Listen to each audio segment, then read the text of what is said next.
first wreath is presented by Gold Star Wives America.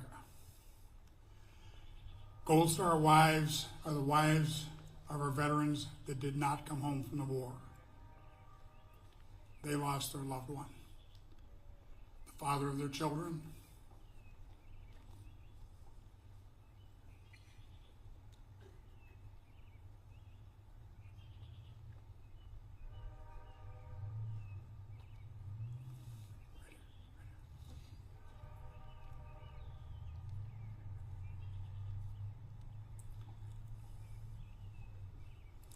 Second wreath is for Blue Star mothers. These are the mothers of our current veterans or past veterans. Blue Star mothers.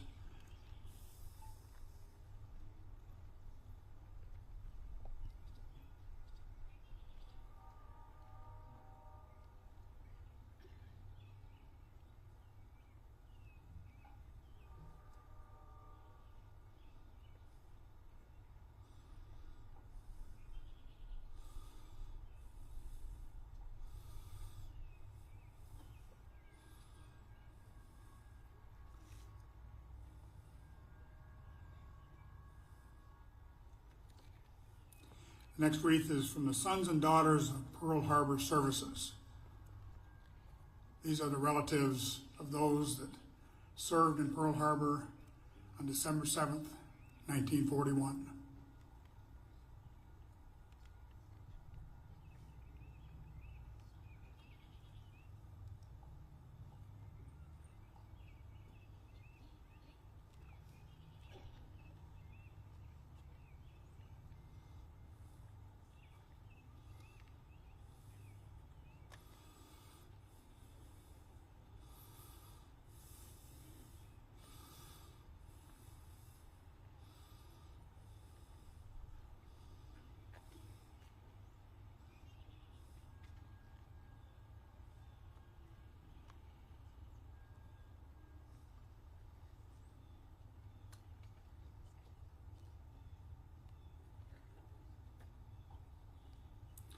Next one is for the Purple Heart organization.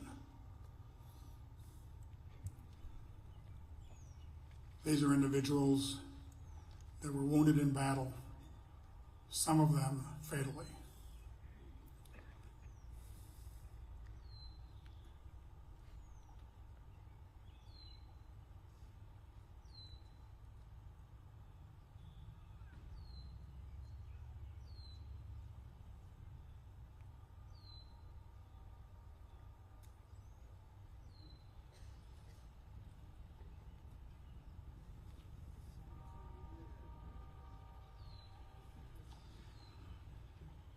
Next organization is the Regional Veterans Administration Benefits Office of St. Paul.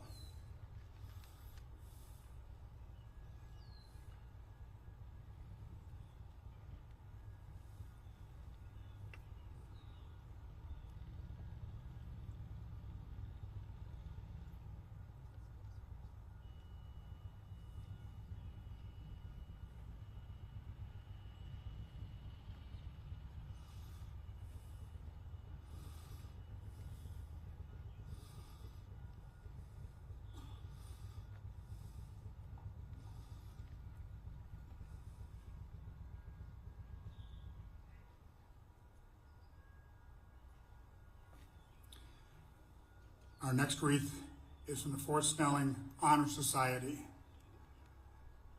This is a group that is out here every day, Monday through Friday, to honor our veterans that are interred here during their ceremony.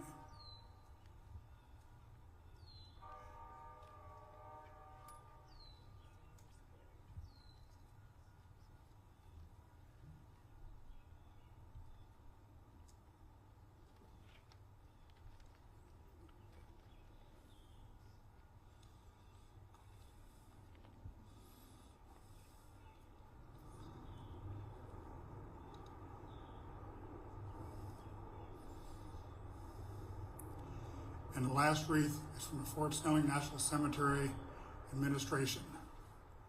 These are the people that keep this cemetery looking the way it does, do our interments here, honor our veterans and their families.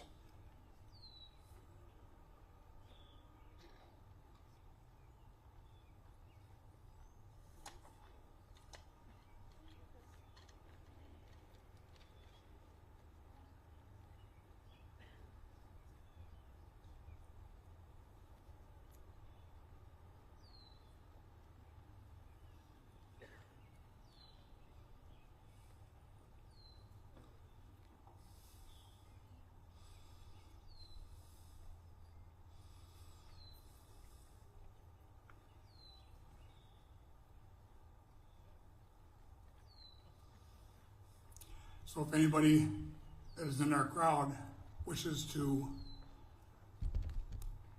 lay a wreath in honor of your loved one, any organization that you belong to, you're welcome to do that any year.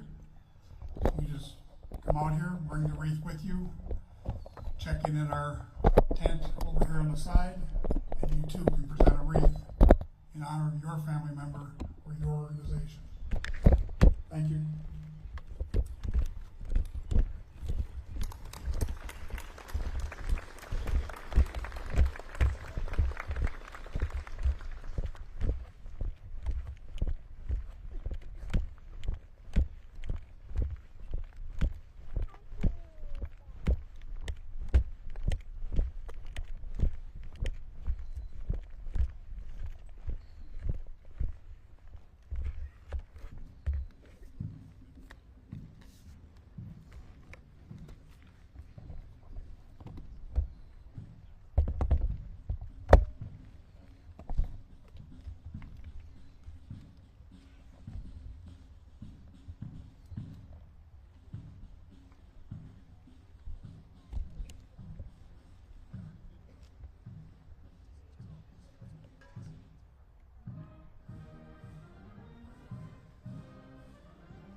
rise to the presentation of our colors.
Right in the front of the line here right now is flags from Fort Snelling.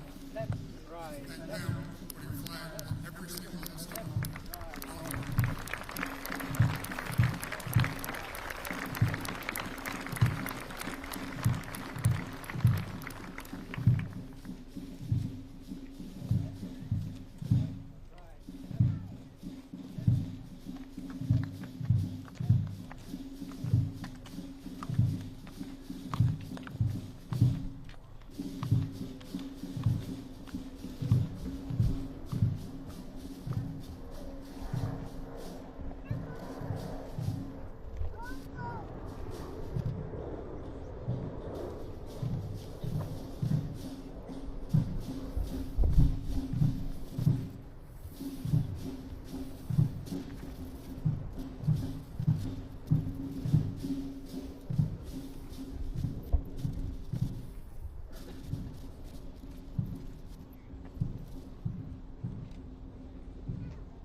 Welcome to Fort Snelling National Cemetery in our Memorial Day service. My name is Bob Sullivan, and I am your MC today. Please welcome 34th Infantry Division Red Bull Band, featuring Staff Sergeant Ava Panner for our national anthem.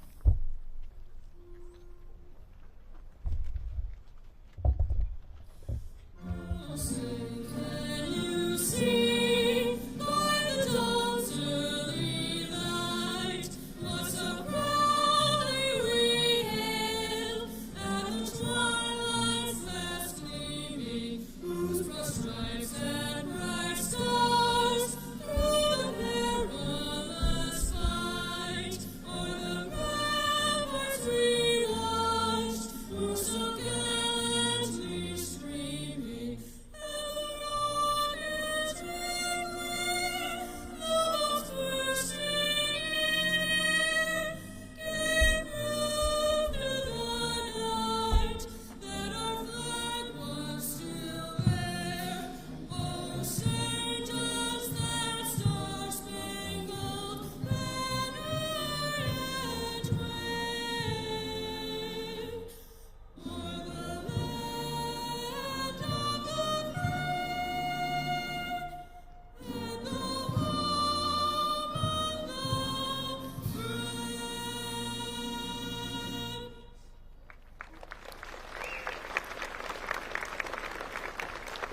bless it, will now give us our invocation.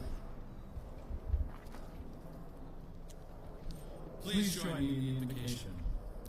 Lord, we are gathered here today to honor and remember those that have died in service to our country.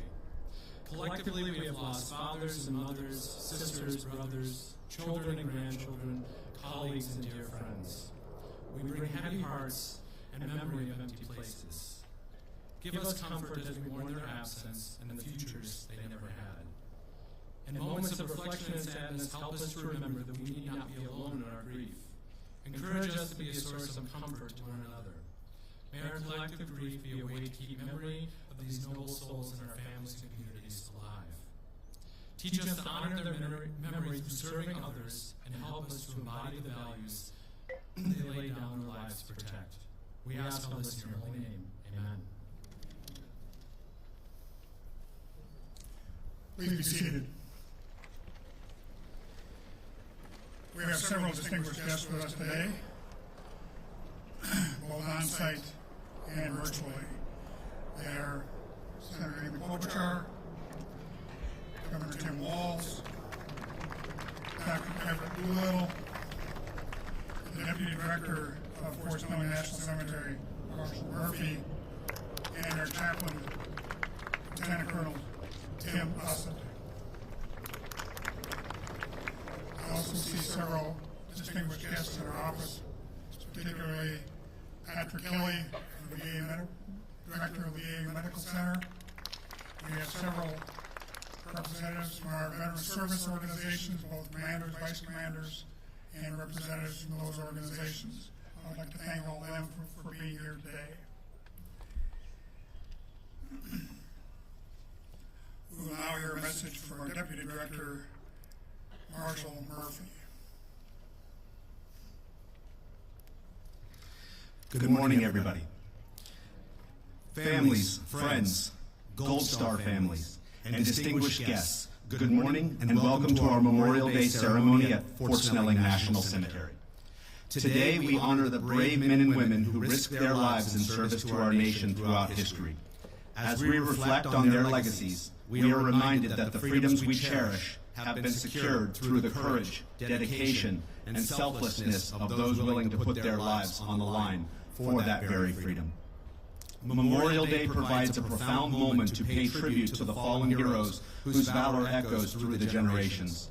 In 1775, ordinary citizens, farmers, merchants, and tradesmen took up arms against a formidable empire to secure the right to self-governance and to promote the revolutionary idea that all men are created equal, endowed with unalienable rights. An estimated 70,000 patriots were killed in action or died from disease and harsh conditions throughout the 13 colonies. This was long before national cemeteries were established, and our young nation's warriors were usually buried near where they fell. We have now reached the 250th anniversary of that American Revolution. After more than a century and a half of growth, our country became embroiled in the Second World War. More than 405,000 American service members lost their lives in the war. That bloody conflict raged until 1945, with Victory Day in Europe on May 8th and Victory over Japan Day on August 15th. This year, we commemorate the 80th anniversary of our victory in World War II. Within the next decade, tensions in Vietnam drew more and more U.S. involvement, and the Vietnam War became our nation's longest war up to that time. We lost more than 58,000 veterans in Vietnam. And what may be shocking to many people sitting here, it has now been 50 years since the Vietnam War's conclusion. The American Revolution, World War II, and the Vietnam War cover a span of 2 centuries in which our nation was transformed from a small group of British colonies to an independent global superpower. Yet these significant events are united by a common thread: the willingness of Americans to lay down their lives for American values. Their sacrifices have preserved our freedoms, shaped the course of history, and defined who we are as a nation. As we honor all of those who served, we must especially remember the Gold Star families who carry the weight of loss every day. We owe them recognition for their sacrifices, care, and support during their most difficult times, and the promise to keep alive the legacies of their fallen loved ones. On Memorial Day, we look back to mourn those we've lost. That is right and just, but it is not enough. We must also look forward and honor their sacrifices by living up to the ideals they fought for, by defending the liberties they secured, and by ensuring they are never forgotten. So in closing, I would like to thank you all for coming today to honor our fallen heroes, and thank you for supporting veterans and their families. May God bless you, our service members, our veterans, and the United States of America. Thank you.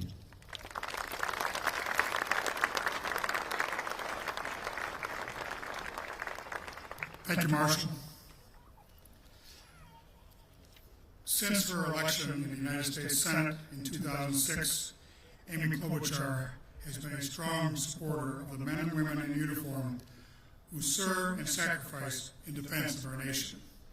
It is my honor to introduce our senior senator, Amy Klobuchar.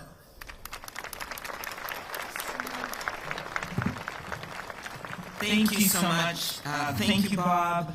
The sun is shining on all of you today, and on our heroes buried in this beautiful cemetery. How many of you were here last year when it rained, by the way? Okay, you get like special recognition for being here, rain and shine. But we're so pleased we have such a big group of people here today. So many of you vets or from families of vets.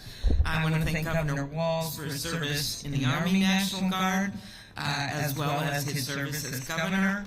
We have Dr. Everett Doolittle, also a Vietnam vet, with us. I noticed Patrick Kelly was mentioned for his fine work with the Minneapolis VA, and so many other distinguished guests on the stage and out in the crowd. So we thank today the families of those that we lost for keeping that torch of their service alive. We thank those who serve today. To the Gold Star families and to all who remember a fallen American hero, we know each memorial brings both pride and pain on this day. And we hold in our hearts your loved ones who gave all to defend our country. Each of these gravestones contains a name. I think I've shared with some of you who've been here past years, one of those gravestones is now my dad. He died a few years ago. He served during the Korean War, and he was stationed in Germany, assigned to write anti-communist material to support America's efforts during the Cold War. He always felt guilty that he didn't go to Korea like some of his buddies that he trained with. But now he's buried with all these heroes today. He would describe the men and women buried here as the heroes among us. And we use those same words to describe the ones here, but as well as those buried in veteran cemeteries here in our country and abroad, and all who still remain missing. Each of those men and women fought for a future where liberty prevailed over tyranny, and each embodied the best of America. So a name some of you may know, but I don't think a lot of Minnesotans know, Max Bilkey. He's the story to hear about today. He graduated from Alexandria High School and was drafted in 1952. He served 2 years in Korea and was re-enlisted in 1956. When he went to Vietnam, he was already a 20-year veteran. As his daughter Michelle said, anybody who left Vietnam in 1972 and 1973 during the time he was there would have Daddy's stamp signature on their orders. On March 29, 1973, the soldiers of Camp Alpha chose Max, because of his service and their respect for him, to be the last combat soldier to board the last plane out of Vietnam. We know what a hard time that was for our country. Not only for those we lost and those who served, but to those who returned home and were greeted not by thanks, but by tomatoes thrown at them. That is a mistake we will never make again. We can have disagreements on the war, but we will never take it out on the warriors. Max felt the gravity of his selection. A CBS News correspondent tracked him down before he got on the plane and asked him what it felt like. He responded with sunglasses blocking his eyes and emotion in his voice. When you are responsible for moving the people out of here, I think it's nice to know you're the last man out. I had to do the job. We think of those who fight in that conflict and every single one and so many others. I had to do a job. Words so simple to describe what was a gut-wrenching job that day, or to describe danger, or to describe heroic work for others. 58,000 soldiers, Marines, airmen, and sailors laid down their lives in Vietnam. Think of Gary Leslie Bartles, grew up near Max on his family's farm in Glencoe. Typical farm boy, they said, loved caring for animals. After graduating from Glencoe High School, where he was well-liked, they said, by everyone who knew him, he enlisted in the Army, earning his pilot's wings, joining the 25th Infantry. In the early hours of December 18, 1970, he was killed in a helicopter crash. He was just 19 years old. Marine Corporal Roger Michael Kittleson of Excelsior, who was an anti-tank assaultman who sustained multiple fragment wounds on February 25, 1969, and died at age 21. 37 years later, his classmate and a fellow Vietnam vet wrote a note to him after visiting the Vietnam Veterans Memorial. His classmate, David Walker, said this: "Somewhere along the way I stopped and traced your name with a fingertip and recalled your face. I remembered what a great pal you'd been and realized anew what a friend I'd lost. After that I imagined what an excellent dad you would have become and thought for a moment about the painful void left in hearts other than my own." Both of these young lives ended far too soon, but their stories live on. Their stories live on with your presence today. So back to Master Sergeant Max Bilkey, because this is a story of so many of our vets when come home. When Max got off that plane, he returned to the Army, this time as a civilian, serving his vets and their families. He still felt, in his words, he had a job to do. It wasn't going to be the last job of being the last soldier off that plane. The next job was fighting to ensure vets received their health care. And that's just what he did. He was instrumental in getting Congress to pass TRICARE for life, as well as advocating for open enrollment in the Survivors Benefit Plan. He still had a job to do as a member of the Army Chief of Staff Retiree Council and the author of Max Facts, an online newsletter dedicated to helping retirees. And he still had a job to do at the Pentagon on September 11, 2001. He was scheduled to meet with Army Lieutenant General Timothy Maude and retired Air Force Lieutenant Colonel Gary Smith. All three were Vietnam vets. And all three, including Max, lost their lives when American Airlines Flight 77, in the hands of terrorists, hit the outer ring of the Pentagon. Max dedicated himself to finishing the job that Roger and Gary and every American who gave all started. He lived by and sacrificed for that ideal that President Lincoln captured at Gettysburg, that the unfinished work of Americans who gave the last full measure of devotion belongs to us, the living. On this Memorial Day and every day, we have an obligation to those who laid down their lives so we could live ours. How do we do that? By caring for those who come back, making sure our vets get their disability claims processed, making sure we honor those who help them, including those you saw in the parade, the Hmong, the Lao, and other Southeast Asian soldiers who serve bravely with our troops and are now such a big part of our life in Minnesota that they get the honor they deserve when they die. We must keep our covenants to others who have served with our troops, including the Afghans who stood by our troops in Afghanistan and deserve to be treated with respect in this country. I lead the Afghan Adjustment Act with a number of Republicans supported by the Legion and the VFW, and we must get this done.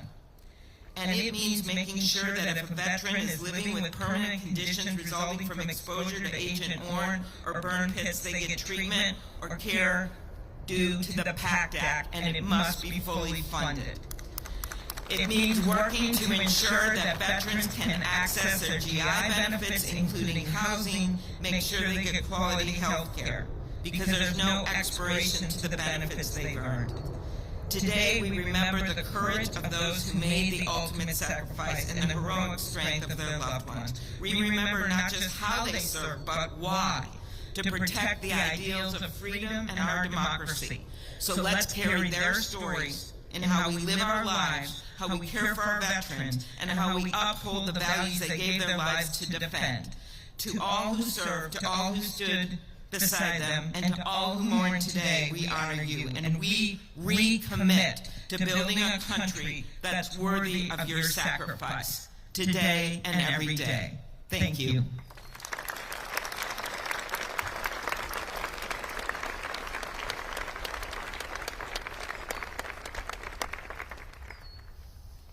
Thank you, Senator. We'll now have remarks from the Governor of the great state of Minnesota, Tim Walz.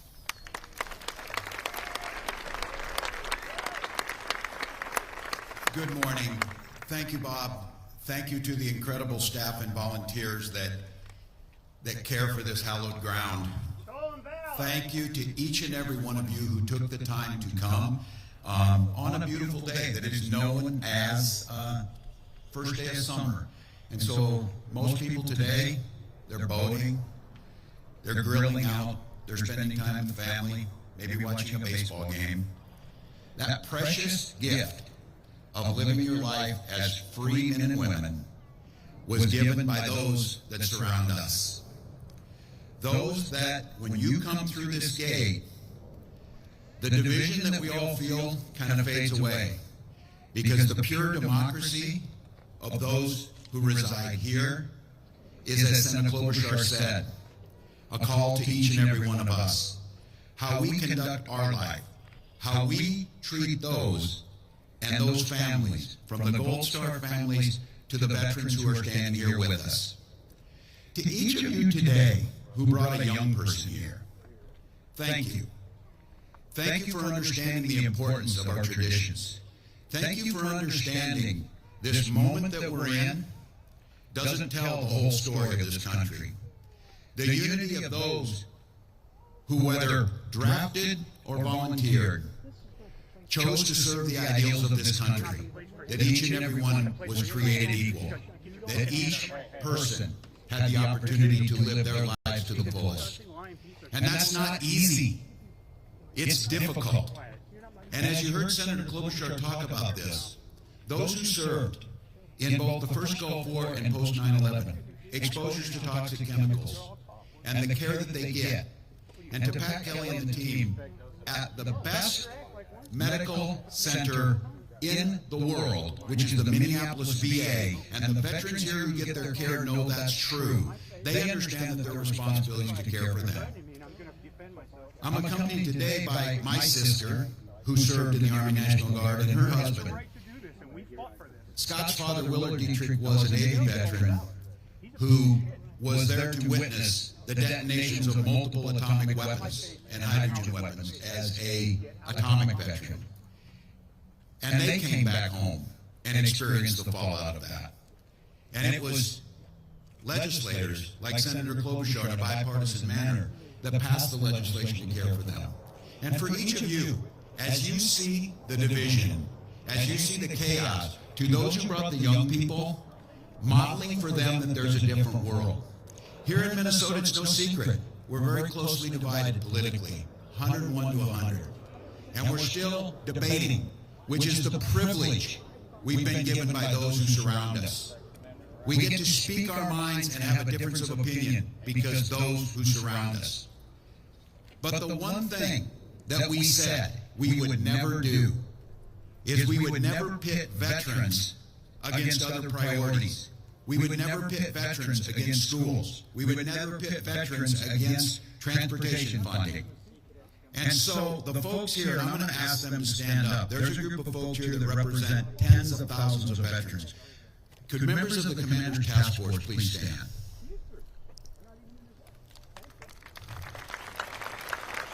These were individuals that came to the Capitol. These were folks that said, what we need to do in Minnesota is, before you debate anything else, before you have and do politics in any other way, you need to get together and you need to pass the budgets that fund our veterans and fund our National Guard.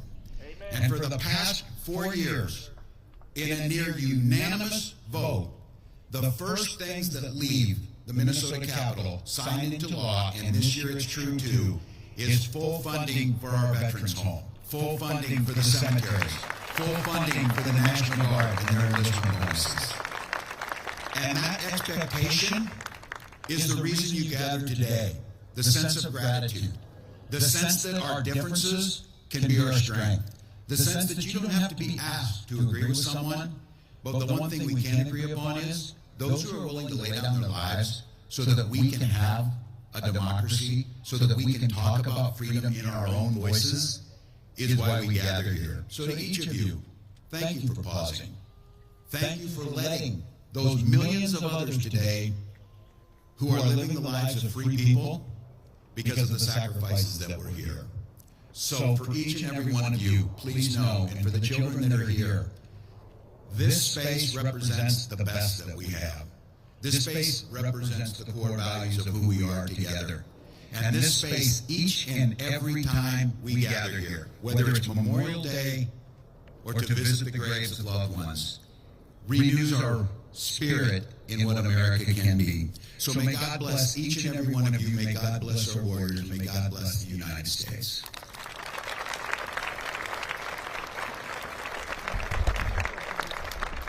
Thank you, Governor.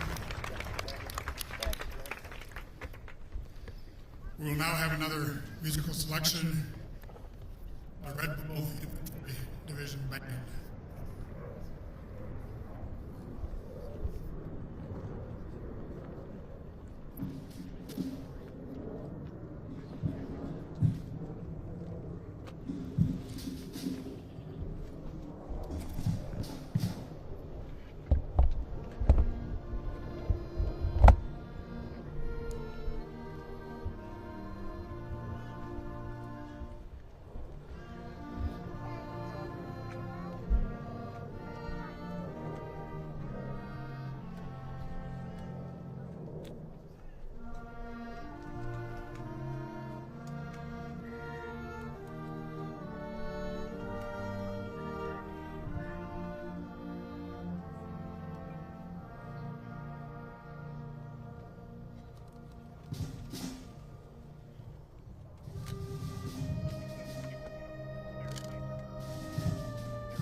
is Dr. Everett Doolittle.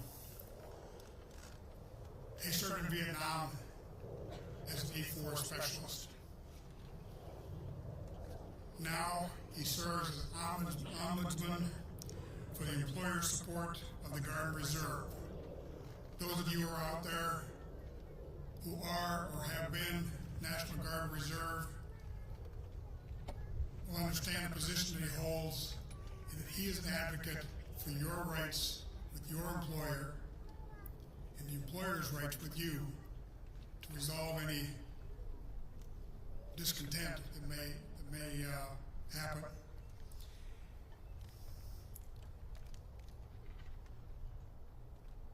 Please welcome Dr. Everett Doolittle.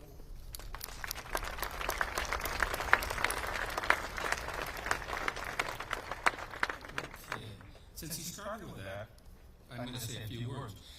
We have a volunteer army today. Vietnam was a draft, a lottery. That many people didn't join. They were forced, and that helped with a lot of our problems. But right after the Vietnam War, they did away with it, and they created a called volunteer army. Now, the volunteer army used part of it is today the National Guard and Reserve. Before 9/11, they were more strategic, like fires and stuff. After 9/11, they became operational. They're close to 40% of our active military serving in harm's way is National Guard and Reserve. And I want to make a special thanks to the band, because one of my jobs also, I give briefings, and I have a units assigned, and they're one of my units, and I love going early and just listening to them. They're so very good. Give them a quick hand. All right. Vietnam War wasn't our longest war. Actually, the war in Afghanistan was a little bit longer. But again, it wasn't a draft. And it was a costly war. It was a war where soldiers literally fought for a year, that's all. You went into service, drafted, I had joined, and you went to Vietnam for 1 year, like a contract. And if everything went well, after a year you went home. But the people in Vietnam that we were fighting against were there for the entire war. And this was a time, we're now at a time at the 50 years since that war, and 50 years since the fall of Saigon. And the world has changed so much, and that's some of the stuff I want to talk to you about. The whole difference in it. Now, I want you to picture, how did we get into the Vietnam War in the first place? It was piece by piece by piece. Afghanistan, we were attacked, but we stayed for 20 years plus. Vietnam War, with the big push was we got to stop communism. There's a domino effect if we don't stop it there. And so we sent in a few advisors, and we sent in a few more advisors, and then we sent in a few troops, and then we sent more troops. And we continue to send in troops to Vietnam. Now, I pulled some statistics that I think is key here. 2.7 million Americans served in Vietnam. Actually killed in combat was 40,934, but those that actually died was over 5,000. And those that died became many things. Wounds you died before. Some were suicides. Some were homicides. Some were sickness. So many more people died, than just the few we talked about. But it affects more than that. And that's really, you understand. When I talked about the Guard and Reserve, one of the key things to understand, nobody serves alone. You would think of the service members, especially because we're here today, but their family and their business and their, and acquaintance, everybody serves and everybody suffers. It isn't just one or two people. How many of you were in Vietnam here? Raise your hands. I just want to say thank you back. Thank you for that, and thank you for your service. Because we talked about that was not something we had. The average service member died in Vietnam was 23 years old. 60% of them were under 21 years of age. They were just children, just children over there. And there was a lot of unrest at the time. Lies, people fought. We had all kinds of problems. We had demonstrations. And they talked about. Now, my time in Vietnam, I actually joined the service. Actually, this might sound stupid. My kids make fun of me. I joined to be a paratrooper. Out of all the MOSs, I did to be a paratrooper and infantry. Now, why? Because to serve my country. We had friends that came home in caskets. We knew people and went in. Now, when I went into service, after basic, the wisdom of the service brought me into a room and said, young man, would you be willing to go in the military, please? Well, I said, I don't want to do that. I joined the infantry. He said, that's not my question. If we put you in the military police, what kind of job would you do? I said, best job I could. Congratulations, you're military police. Yeah, and that's the way service. Well, after a year of military police, all of a sudden, Vietnam was going crazy. 101st Infantry is in Vietnam at the time. They were called the nomads because they moved them and moved them and moved them depending what the trouble was. Well, in '67, they decided to send the 1st of the 501st Battalion. They took everybody they could find that was airborne status, no matter what your MOS was, no matter what you were stationed, and they made you infantry. They sent me to Fort Campbell. They pulled the 101st Airborne out of the jungles down in Panama and brought them to Fort Campbell, and we trained for a month, and next thing I know, I was on a plane for Vietnam. Landed in Saigon. From Saigon, we flew to Cu Chi, and that's where the 25th Infantry was located. And there we spent a period of time getting used to it. Then they loaded us up, and they sent them up to the DMZ. We're there for the Tet Offensive. That's what they needed. We're up on a mountain, if they call it a mountain in Vietnam. We're fortified, and they came, and they came, and they came. Now, if you notice, they just had a big celebration in Vietnam of their 50th year since winning the war, and China was a big part of it, because China was a big part of that, our struggle there. But remember, I don't criticize those that fought on either side. They were fighting for their country. We were fighting for, I'm not sure. You know, that's where the problem is. You look over time. Now, my hat, I'm wearing this thing on purpose that said I'm proud. You know, no regrets, I served. A lot of people say, well, you know that war, the South was completely corrupt. We all know today. You know, and communism wasn't really the goal to begin. It was any aid they could get. So why am I proud? Well, I'm not proud of the Vietnam War. I'm proud that I served my country. You know, I'm proud of all the people, the service members that did that. Now, in front of my house, you'll see an American flag flying. I want to misunderstand. That's because I'm proud to be an American. It's not a political statement. And that's really, we should think about this country. Now, I pulled also, we talk about the deaths between allies and us. Oh, by the way, of those that died in Vietnam, 1,077 were from Minnesota, a fairly significant number. And of our allies, U.S. and us allies, 282,000.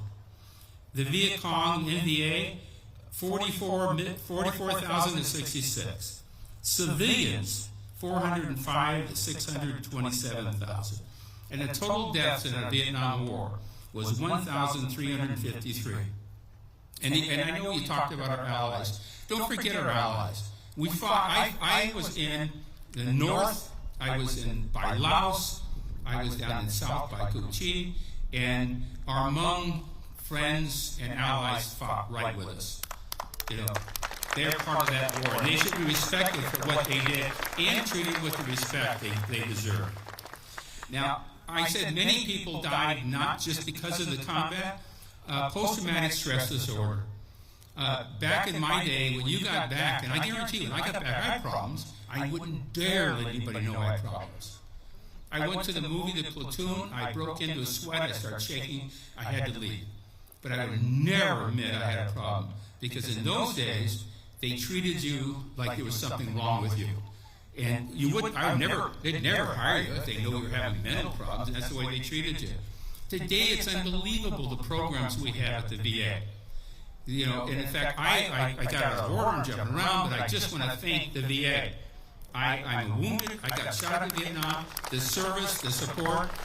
You know, when I hear people complaining about the VA, by the way, some of those complaints are legitimate. And from those complaints, legislature was passed to help relieve those problems and make it better today than it was. You know, it'd be unbelievable. If I can't get served today, they have a program called Choice. They will send me to a non-VA facility instead of me waiting months and months and months. It's unbelievable the quality of the people there, the nurses, the doctors. I can't say enough. So I just want to say sometimes bad press ends up with good things, but sometimes bad press is just bad press. You know, so, but post-traumatic stress syndrome. I had a dear friend, Ron. You know, Ron became an engineer, went to Vietnam, spent his tour there, came back, was never the same. He started having family trouble. He ended up divorced and finally ended up killing himself. See, and the suicide, because there was no help at all. But today there is. And still today there's a stigma. I don't care what they say. It's still very, very hard for somebody to say, I need help. And they really do need to say it before it's too late. So again, I joined the Army, 101st Airborne, and I was very proud of my service and what I was able to do and where I went. You know, and then when I got out of the service, now I was by Laos. The second squad got wiped out. The first squad was pinned down, and several of us, young and stupid, I mean, that's why you send young people, went forward with ammunition, and I actually made it when I got hit in the chest. You know, and then from there they sent me to kind of a field hospital. It's like a bunker. I remember laying there, and I didn't even hurt anymore. I just wanted to go to sleep so bad. And I was losing a lot of blood. And they kept waking me up, which actually made me really angry, because I just wanted to go to sleep. And from there, I went to Benoit, from Benoit to Japan, from Japan to the cities, to San Francisco. I finished, you know, in a way I was lucky. I never had that, where they throw in tomatoes and stuff, and I know people have, and it was devastating. Baby killer, you know, treating, they were doing their duty, respectfully trying to do what they had to do. So I have a message, and it follows very well what you said, Senator, and the message is, I didn't start the war. My country was at war. I served my country. Don't blame me when you have a problem with the war. Blame the politicians and those that create us in the war. That's your issue, not the brave men and women that go over and serve their country. You know? Now, a few things. ESGR, I'm very proud to be a member of ESGR, which is part of the Department of Defense. I get Patriot Awards for you soldiers put in their supervisor, because those companies serve just like the service. Huge burden when you have volunteer army. So they can put them in for awards. I go present them. I got 2 this week I'm going to do. And then they do these big programs for the soldier member, their family, their children, everything, with tons of resources and different things that help them through the time. Even the children serve. It's devastating that mom or dad leaves for a year or more. So they have all kinds of programs today. In fact, I will be doing a briefing and part of it this next weekend. And sometimes they're from all over the United States, but I want to do a real plug for our governor and Minnesota. When I do these briefings and I go there, then these service members line up to ask questions. Minnesota is so far ahead of other states. They have passed a whole series of laws purely to support the service member that's purely Minnesota, far in extent of what USERRA, the Uniformed Services Employment Rights Act, I had to learn that, does. And with that, I would like to say thank you, Governor of Minnesota. All right. So my problem is, then I went and I left. I got a job. I got law enforcement background. Didn't mean to, but since they gave it to me, I got hired as a police officer, and then I became an agent with the Bureau of Criminal Apprehension. I spent my 20 years there. I was a senior special agent, and I ran the cold case homicide unit for years. I was there when we created it. I graduated. I retired from there. Finished my doctorate. I just want to do my plug. I am Dr. Doolittle. I want you to know that. Yeah. So, and was at Metro State for, another 15 years altogether, teaching criminal justice, mostly ethics and leadership. I finished there, and then I went to the ESGR. Been there 10 years. And I'm very proud of what they do. They do a lot of things. They do things for the employer. They do briefings.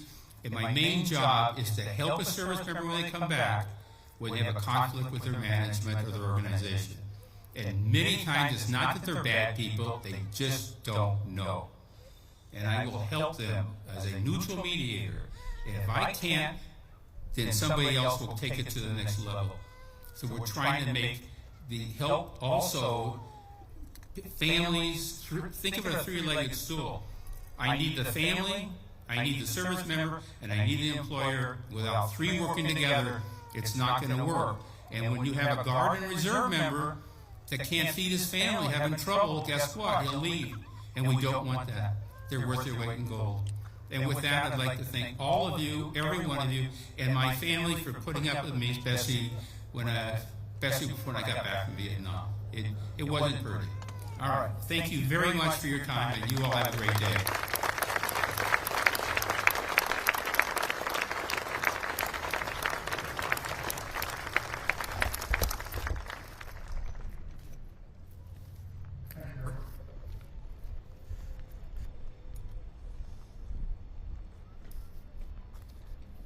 Well, now again here from the Red Bull Band, they're going to do the musical tribute, the Armed Forces Salute. United States Coast Guard. Please rise as they play the anthem for your military branch. We're always ready for the call. We place our trust in Thee. Through surf and storm and howling gale, I shall our purpose speed. Semper Paratus is our guide, our fame, our glory too.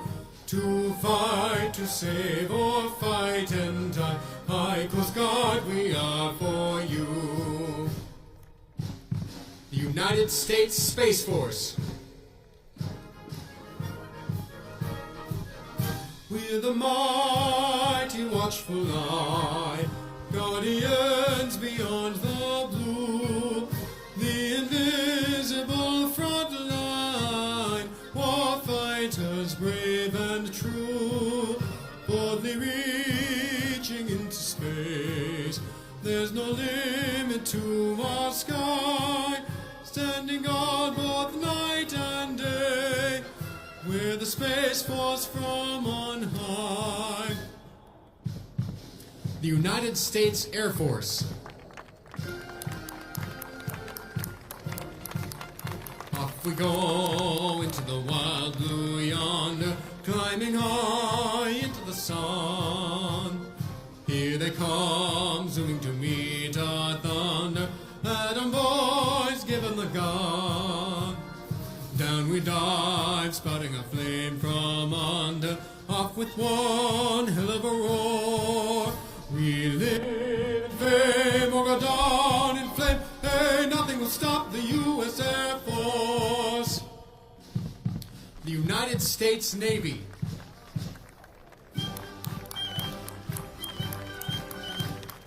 Anchors away, my boys. Anchors away. Farewell to foreign shores. We sail at break of day, day, day, day. You are last night ashore. Drink to the foam until we meet once more. Here's wishing you a happy voyage home. The United States Marine Corps. From the halls of Montezuma to the shores of Tripoli, we fight our country's battles on the air, on land and sea. First to fight for right and freedom, and to keep our honor clean. We are proud to claim the title of United States Marine. The United States Army. First to fight for the right and to build the nation's might, and the army goes rolling along.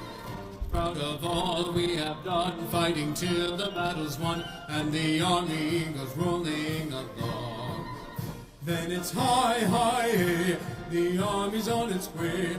Count off the cadence loud and strong. For wherever we go, you will always know that the army goes rolling along.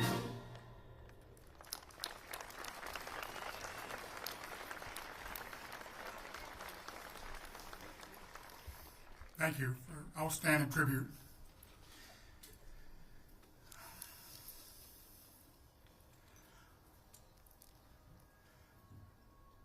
The Gettysburg Address was done by President Lincoln. So much of that address still applies today. There's part of it that says that the words will not be known by those in the future, but they are. 77 years ago, our fathers brought forth to this continent a new nation, conceived in liberty and dedicated to the proposition that all are created equal. Now we are engaged in a great civil war, testing whether that nation or any nation so conceived and so dedicated can long endure. We are met on a great battlefield of that war. We have come to dedicate a portion of that field as a final resting place for those who here gave their lives and that nation might live. It is altogether fitting and proper that we should do this. But in a larger sense, we cannot dedicate, we cannot consecrate, we cannot hallow this ground. The brave men, living and dead, who struggled here have consecrated it far above our poor power to add or detract. The world will little note nor long remember what we say here today, but it can never forget what they did. It is for us, the living, rather than the dedicated here, to the unfinished work which they who fought here have thus far so notably advanced.